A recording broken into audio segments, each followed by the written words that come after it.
전원입니다. 잘 지내셨습니까? 오늘은 2024년 1월 31일 1월의 마지막 날입니다. 잘 주무셨죠? 오늘도 하나님의 은혜가 있는 귀한 시간, 또 복된 시간 되기를 간절히 축복합니다. 오늘 1월 마지막 날이고요. 맥찬 성경읽기 31일 차입니다.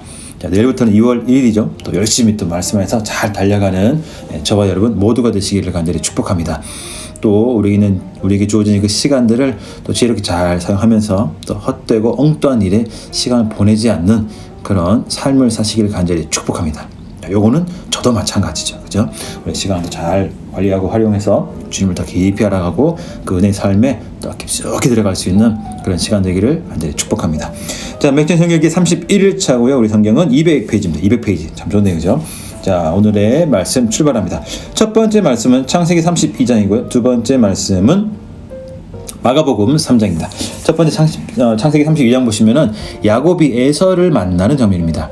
자, 이 장면을 보면 야곱이 얼마나 형 에서를 두려워하는지 알 수 있습니다. 그만큼 이 에서에게 형에게 큰 빚을 지고 형을 속였다는 그 죄책감, 그게 너무 컸던 것 같습니다. 그죠? 자, 여기 보시면은 자, 3절에서는 세일 땅 에돔 들에 있는 형 에서에게로 자기보다 앞서 사자들을 보내며, 자, 사자를 보냈어요. 그죠? 사자를 보내고 또 이제 선물을 준다. 은혜를 주십시오라고 이제 말을 해라라고 이야기하죠. 그죠? 자, 7절 보면 야곱이 심히 두렵고 답답하여 자기와 함께한 한 동행자와 양과 소와 낙타를 두 떼로 나누고 형 에서 혹시 한테 치면 한땐 피하리라 하고 또 은혜를 베풀어 주십시오라고 또 이야기를 합니다. 그죠? 하나님께 그렇게 은혜를 베풀어 주십시오라고 하고 또 그 뒤에 쭉 보시면 이렇게 많습니다. 또 도와주십시오. 형의 또 그런 은혜를 구하는 그런 말을 하고 있습니다. 그죠? 자, 그 다음에 14절 보시면은 얼마나 그 많은 것을 맡겼는지 알 수가 있고 또 형에게 또 이런 말을 해라 라고 막 계속 얘기하면서 형에게 좀 감정을 좀 풀어줘서 뭔가 좀 형이 날 만날 때 좀 이렇게 마음이 좀 좋은 마음 만날 수 있도록 그렇게 기도를 하고 자기 할 수 있는 최선을 다합니다. 야곱이.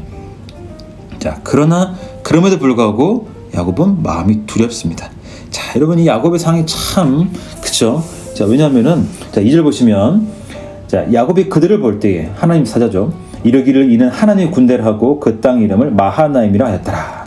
자기가 가는 길에 하나님의 군대가 함께라는 걸 봤습니다. 그래도 두려워합니다. 그래서 자기가 할 수 있는 모든 걸 다 내려놓고 지혜를 짜고 해도 그래도 여전히 두려워합니다. 그렇죠? 또 7절에 보는 것처럼 야곱은 여전히 두려워하고 있고 또 하나님께 말하시면서도 여전히 하나님께 기도하면서도 여전히 두려워하는 모습을 볼 수가 있습니다.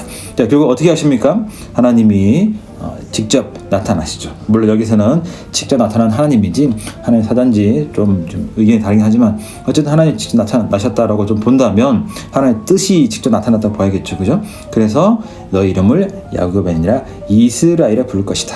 내가 하나님과 및 사람들과 겨루 이겼다라고 이야기를 합니다. 자, 그러면서 브넬이라는 이름을 지명을 정하고 이 이야기가 다 끝납니다. 무슨 말일까요? 야곱이 하나님과 싸워서 이겼다는 것일까요? 그건 아니겠죠. 하나님 일부러 그렇게 막 져주신 그런 의미력을 가지고 있을까요? 오늘 우리는 이 본문을 통해서 이것을 좀 생각하면 좋을 것 같습니다. 내가 어찌할 수 없는 그때에 하나님이 나를 도우신다라는 것입니다. 하나님 왜 도우실까? 하나님은 야곱을 이스라엘 만들고 싶었습니다. 하나님은 야곱을 하나님의 사람으로 만들어가는 과정 중에 있었습니다. 물론 그 과정이 힘들었고 너무나 고통스럽고 아팠고 두려웠지만 어쨌든 하나님은 그를 하나님이 원하신 삶의 모습으로 이끌어 가신 것을 볼 수가 있습니다.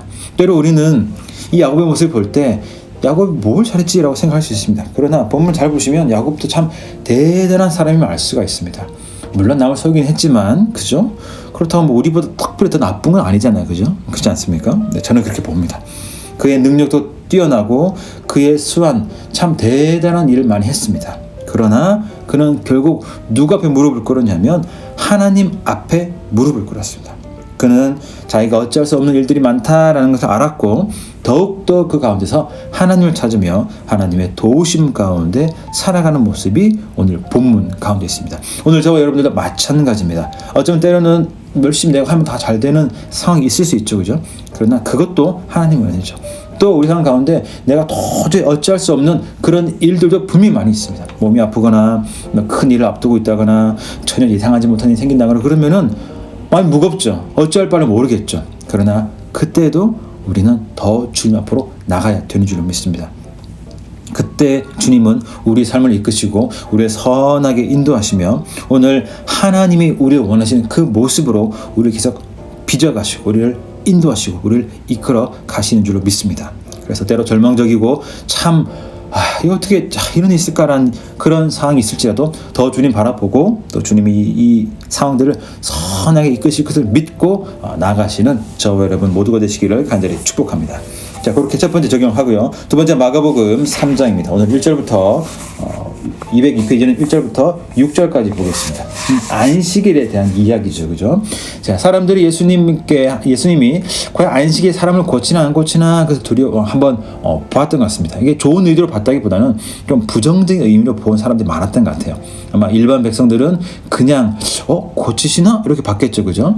자, 예수님이 3절 보시니까 예수께서 손마른 사람에게 이르시되 한가운데 일어서라 하시고 그들에게 이르시되 아마 예수님이 안식일 병 고치는 걸 안 되는데 보나 이렇게 막 뱀같이 찢어진 눈을 이렇게 보고 있는 사람들 그들에게 예수님이 하신 말씀입니다. 안식일에 선을 행하는 것과 악을 행하는 것 생명을 구하는 것과 죽이는 것 어느 것이 옳으냐 하시니 그들이 잠잠하거늘 할 말이 없죠. 그들이 손을 내밀라 하심에 하시니 내밀면 그 손이 회복되었더라. 자, 이 정도 되면 깨달아야죠. 내가 잘못했구나. 예수님 정말로 참 메시아시구나. 그래, 예수님 말씀 잘 들어야지. 그래, 내가 앞으로 잘 살아야겠다. 깨달아야 되는데 6절 바리새인들이 나가서 곧 헤롯 당과 함께 어떻게 하여 예수를 죽일까 의논하니라. 아멘. 자, 그들이 왜 안식일에 예수님이 손만 잘 고치는 걸 이렇게 막 쳐다봤을까요?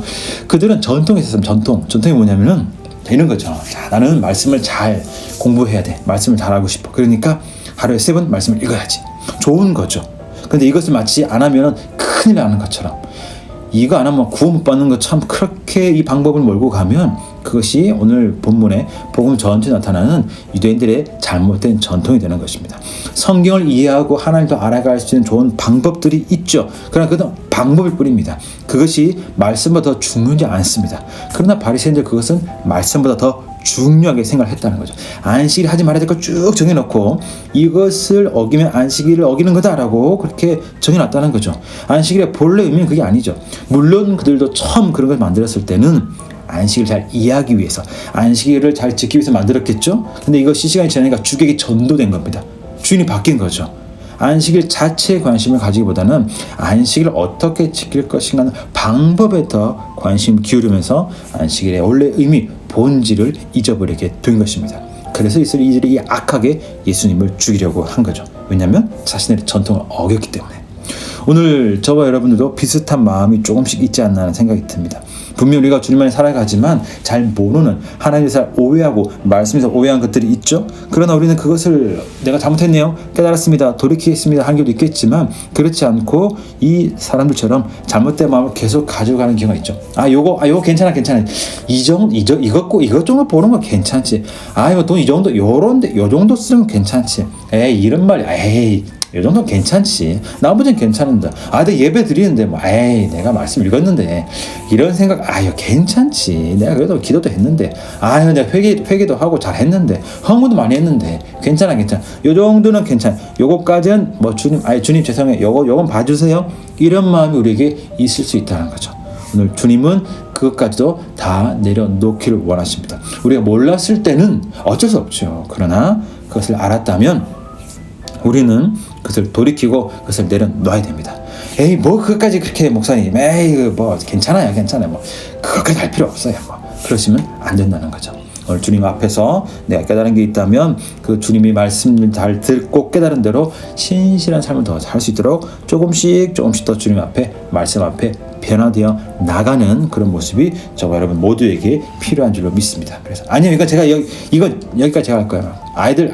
자녀 양육 여기까지 제가 할 거예요. 그렇게 하지 마시고, 직장생활 내가 여기까지 이렇게 할 거예요 하지 마시고 내려놓으시면서 주의 말씀대로 순종하면서 과연 이것이 내 삶에서 말씀대로 순종하는 것인가, 내가 이것을 어떻게 고민하며 더 말씀을 잘할 수 있을 것인가를 기억하시면서 그렇게 그 말씀대로 힘내서 그 말씀대로 순종하며 잘 살아가시는 저와 여러분 모두가 되시기를 간절히 축복합니다. 자, 오늘도 복된 날 되시고요. 또 매일매일 또 시간 관리 잘하면서 또 주의 은혜를 누리며 힘있게 그 은혜를 마음껏 누리며 살아가시는 그런 귀한 날 되기를 간절히 축복합니다. 자, 저는 내일 뵙겠습니다.